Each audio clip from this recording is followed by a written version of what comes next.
Hello, everyone. It's Charlene Lee, and I am very excited today to be talking about leadership in AI strategy, and in particular, the tremendous amount of change that our organizations are going through, the transformations that we have to lead as leaders, and to understand the resistance to this change. And I've been digging deeper into why is it that people are so fearful, so distrusting of AI, and in particular, the role that leaders need to play in addressing those fears, those concerns, because they're very well founded. The people are not crazy, and yet it seems like a very intractable issue here, especially in North America. And so I want to go into some of the reasons why the ways to counter that, and then also the very important role of strategy and leadership in leading that change to happen. Again, I've been in this transformation space for decades, and I can guarantee you it's never, ever about the technology, and it is always about the people. That is why I focus so much on the role of leadership and why it's so important. So, today, I would love for you to share what are the biggest reasons your organization isn't adopting AI fast enough? What are the things that the symptoms that you're seeing? What are the things that you are hearing from your own teams, from your employees, even from your leadership about their concerns around AI? And in particular, I think it's so important to be thinking about how to counter that. What are the techniques and things? And I'll give you some very counterintuitive ways to be thinking about this. So I do have slides today. You can see them there. So let's get into it. All right. So today I want to talk about just again AI change leadership. This looks kind of funny. Hold on. There we go. So the first thing the question I was grappling with is why do these really smart, very capable organizations, these teams, struggle with adopting AI? So if you look at it, we keep talking about, of course you should do it. Just look at it. It's great. It's amazing. It can do all these things. And people are just like, no, thank you. I really don't want to go there. Like, like that's voodoo. Put it over here into that corner. I don't want to go near it. I don't want to touch it. I just wanted to say over there. So why is it that they struggle so much? And in talking to people and working with a lot of leaders and organizations, and again, my co-author, Cottrell Welsh, and I have been, and she's done this over and over again to herself. We came down to a couple of reasons why this is such an issue. But I do want to point to there is an underlying cultural issue. This is an amazing statistic recently published by the Stanford AI Index. And went and measured throughout various countries and asked people, do you feel that, how much do you feel that AI products and services are beneficial? And do you believe that it's harmful? And they took the difference between that. And in China, 83% of people, again, they surveyed 1,000 people in each of these countries. In China, what they found is that 83% of the people felt that AI products and services was going to be more beneficial than harmful. In the United States, it's 39%, less than half of the population in China. So we are fighting a very cultural issue here in the United States because what we're finding is, again, for various reasons, again, with between policies and leadership and our own experiences with AI. Again, being, you can argue, a more open society, we have a lot more discourse around the harms of technology. We've seen the impacts of things like social media, and we're like, we're not going to do this again. We're not going to fall and be chumps to AI, and we're going to be much more knowledgeable about that. But I think the backlash to that is that we see AI as being more harmful than beneficial. So therefore, even though we see all the benefits, we see the harms, and we just don't want to adopt it. So this is the headwinds that we as organizations are fighting against. And so we need to be very aware of what these concerns are that people have.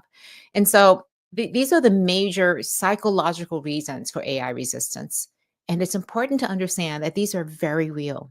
And to acknowledge that they are there and to make sure that we address them as leaders. So the first is just fear of the unknown. It's new. AI is very complex. It's also perceived as being unpredictable, and people just fear what they don't understand.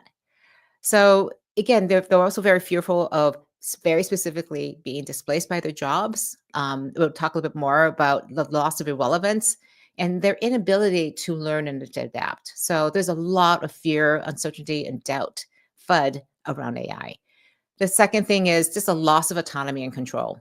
AI is going to change workflows, we keep saying. It's going to make the decisions, it'll take over your tasks. And we're like, wait, I'm going to lose control over my work. Like, this is the work I do. I don't trust this AI. I don't want to lose control to it.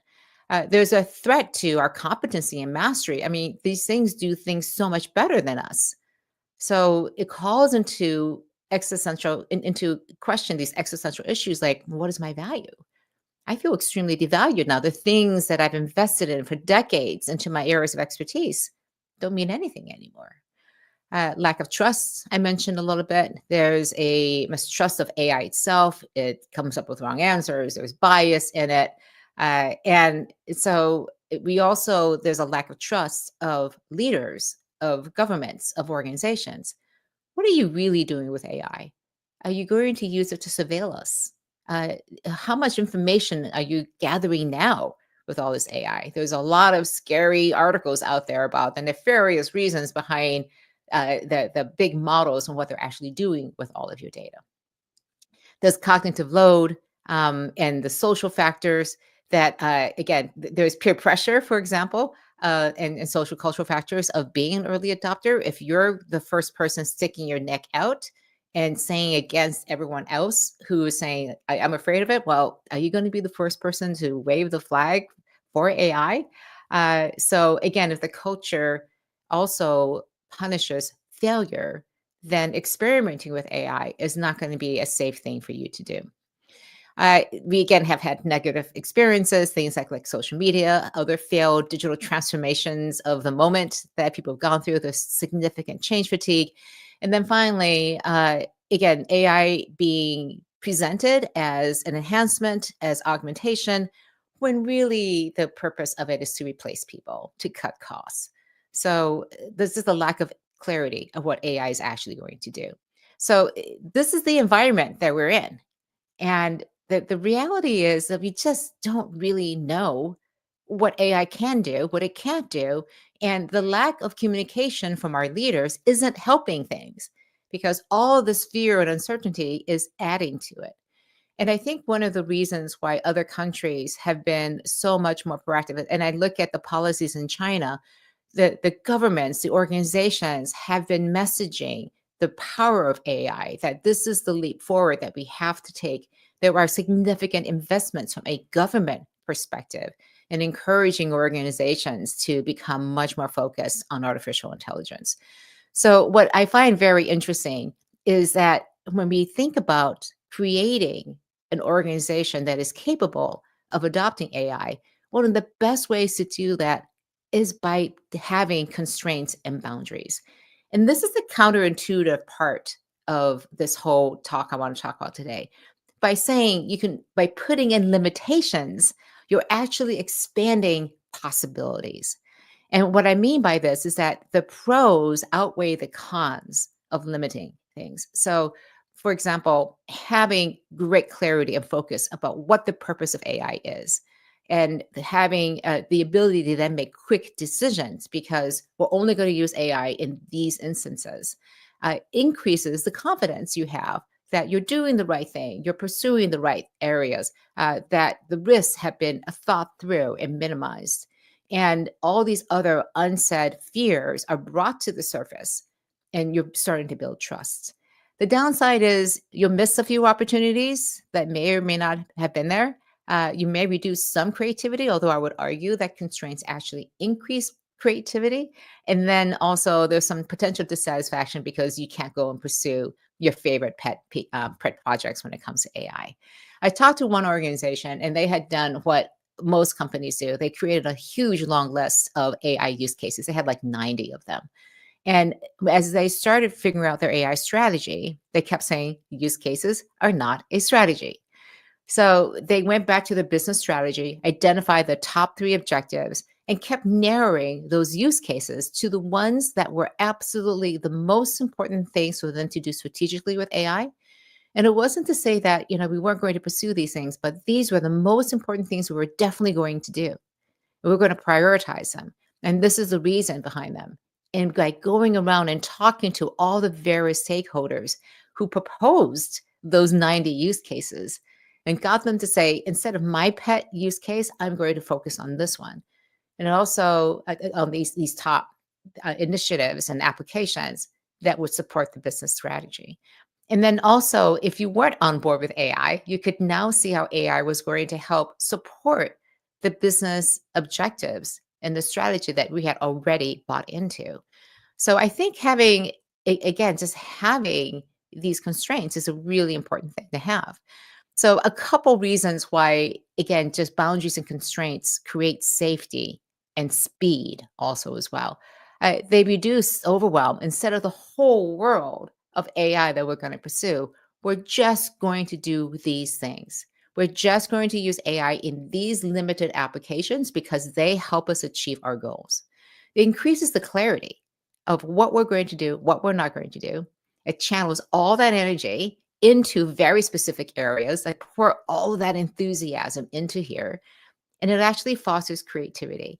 And I do want to take a minute to talk about this, that constraints are actually the source of creativity.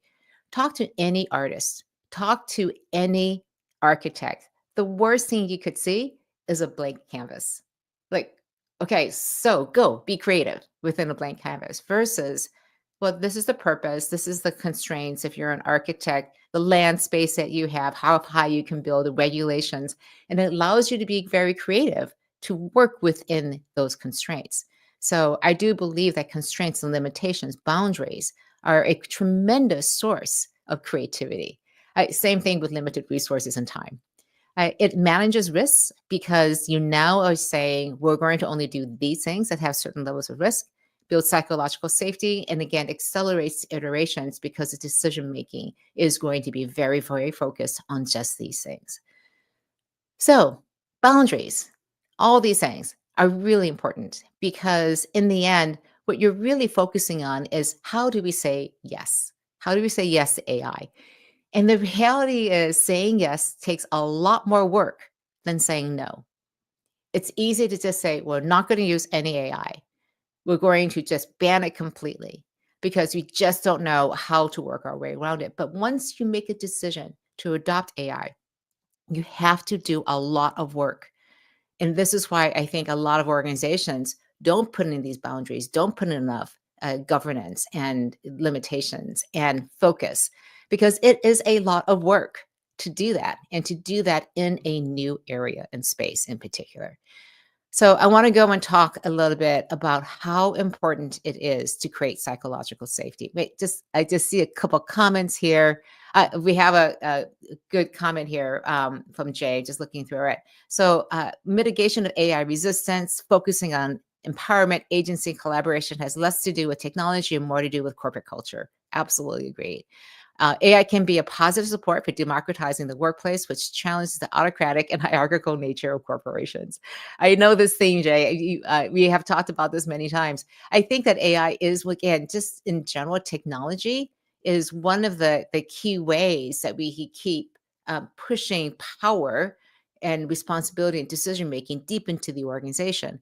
But in the same way that you talk about culture as a constraint, also culture needs to enable those kinds of things. And if a culture has a certain way of doing things, AI can really challenge the power structures that are in there. And so, as a student of disruption and having looked at this, the reason why we are disrupted is because we don't know where we stand anymore.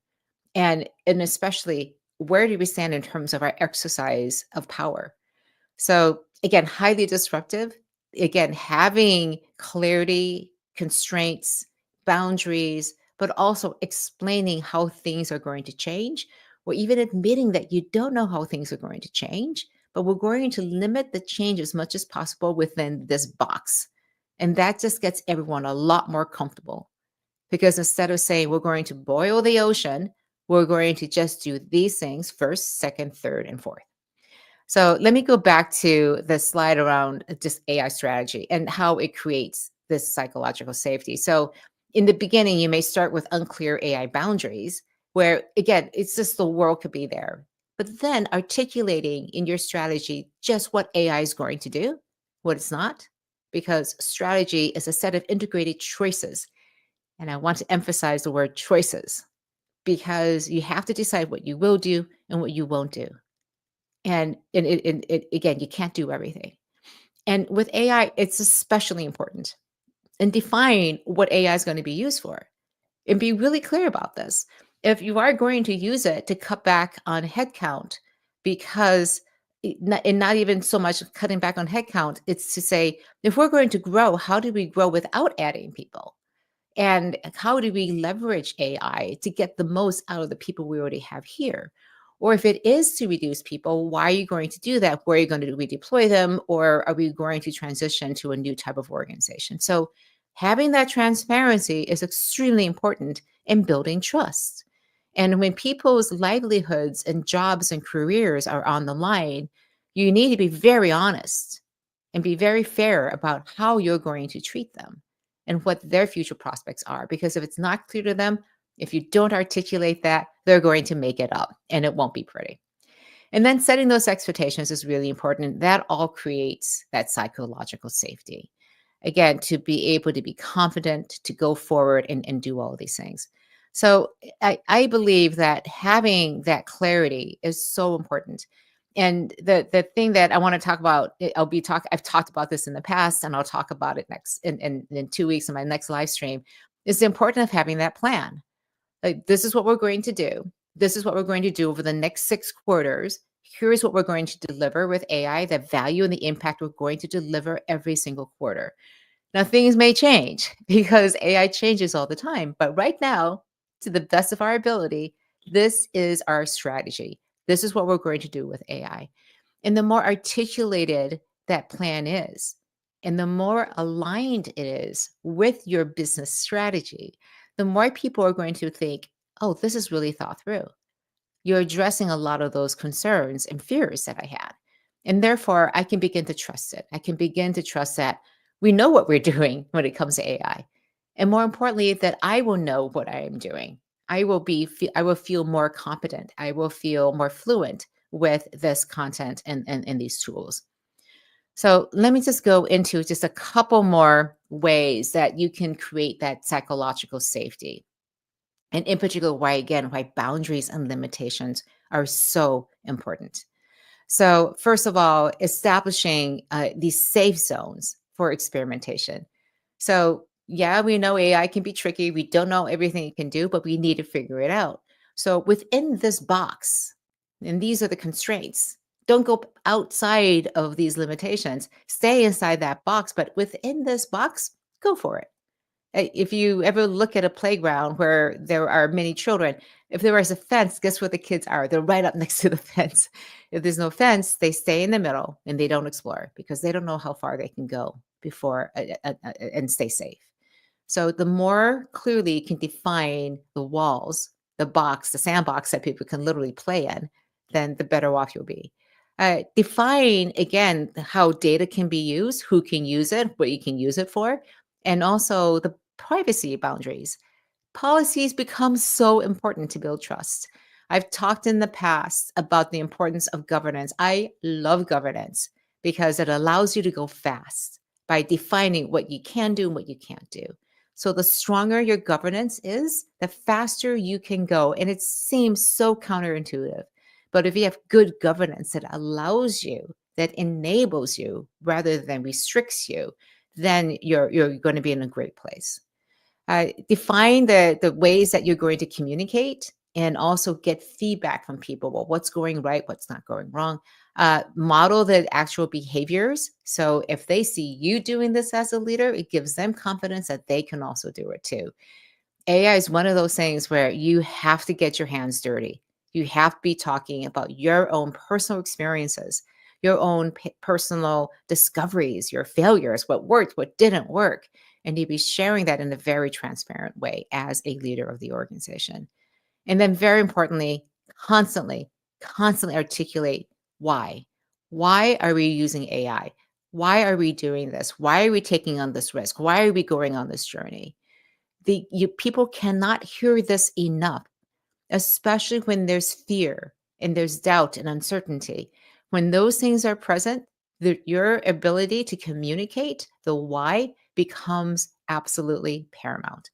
And so, again, I think more than anything else, this is a moment where leadership is absolutely required. Bold, courageous leadership that says, hey, if you knew all the answers, it would be easy. This is why courage is needed in this moment, because you don't have all the answers.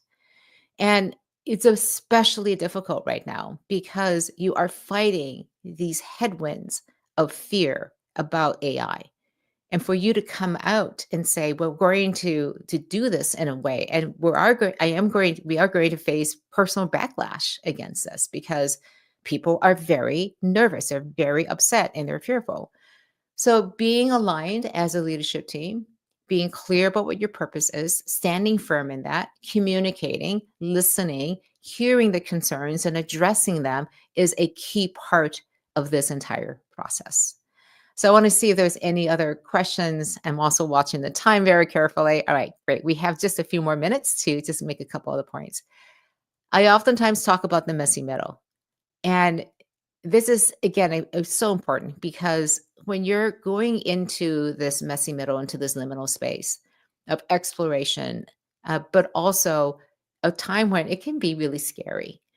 You're leaving what you know and you're going into a future that you hope to build. In that space, in this messy middle, that leadership becomes so important. And again, one of the ways to help with the messy middle is to constrain the messiness. It's going to be messy inside of this area, but it's only within this area. And one of the most interesting things I found in disruptive organizations is that they have a firm foundation for what things are not going to change. Our mission, our purpose, our values, our core strategy, who we're going to serve, those things are not changing. And so the things that are changing is the path and the ways we're going to use it. And in particular, how AI is going to help us to support all these things that are foundational to us as an organization. So knowing what you stand for, knowing what our firm foundations to build on. I like to say you can only jump high from a firm foundation. If it's soft mushiness, you can't push off very far. But if you have this firm foundation, then you can build. And again, limitations, boundaries, having constraints are a way of creating that firm foundation. So last couple points here, and I see a couple other questions. By all means, post any questions that you may have. Again, I do believe that a couple final thoughts here, just to summarize. Resistance, it's absolutely natural. You can expect it. And so by expecting it and being prepared for that resistance is a key part of being able to create this change. So resistance is not the sign of a bad team. It's actually a really good team. I think of resistance as the need for you as a leader to step in and say, oh, let me address that. Let me put more constraints. Let me put more boundaries in place so that we can deal with this messiness, so that we can look at this together from a place of strength, of safety and security, and having the confidence that we know that we can go into this and be okay, no matter what the outcome is. Again, constraints are not a limitation of potential. Again, there's so much potential, but it's more about these guides to make us be focused and feel safe. Psychological safety is absolutely the bedrock. I love the work that Amy Edmondson has been doing out of Harvard Business School around this. Just tons of great work that she and so many other people have been looking at psychological safety. If you expect to create change in your organization, then you must be a student of psychological safety. And then finally, leadership is absolutely crucial to make all of this happen. So those are my comments for today. Oh, and again, you can get the slides at bit.ly/AI-change-leadership. I have one question from Jay. How about an issue resolution board with representatives from all facets of the organization, not just leadership or typical members, focus on opportunities for learning. Yeah, I think again, one of the things that we talk about in governance is the importance of having an AI ethics board or some sort of ombudsman type role that can say, hey, I think we're going in a wrong direction here. Shouldn't we be looking at this? Because unlike most organizations, most issues, AI brings up all these ethical, responsible issues. They bring up all these fears, more so than your typical sort of technology implementation. CRM didn't exactly bring up a lot of these ethical issues. So I think having a place where people can bring up these questions, having these feedback loops, as I mentioned before, is absolutely essential.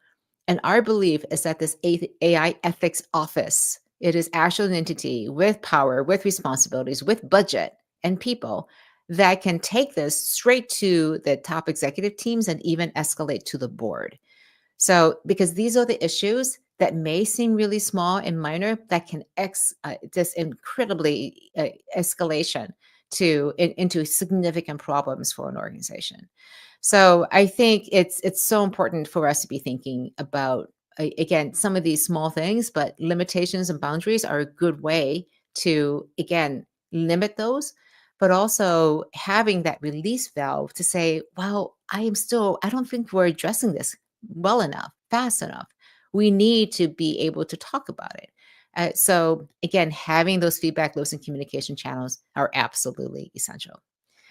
All right. I am going to be out next week. It's just a busy month with travel. And so I will be back in 2 weeks on the 27th, and I'll be talking a little bit deeper into that six border walk. I've talked about this in the past, and I have some more research into this. And I want to share again why going beyond your traditional annual planning process, budgets, strategies, and things are so important to AI because again, our implementation timelines are much bigger, much longer. So you have to go beyond your planning, and I'll be giving tips on how to actually run that whole process. So enjoy your time out there. Go out and build some constraints. It sounds interesting to say constraints are going to actually make us go faster, but give it a try. Actually go out there and limit the things that you are doing. Focus on just a couple of things. So expand your scope, but think big, but then again, start small and then scale fast.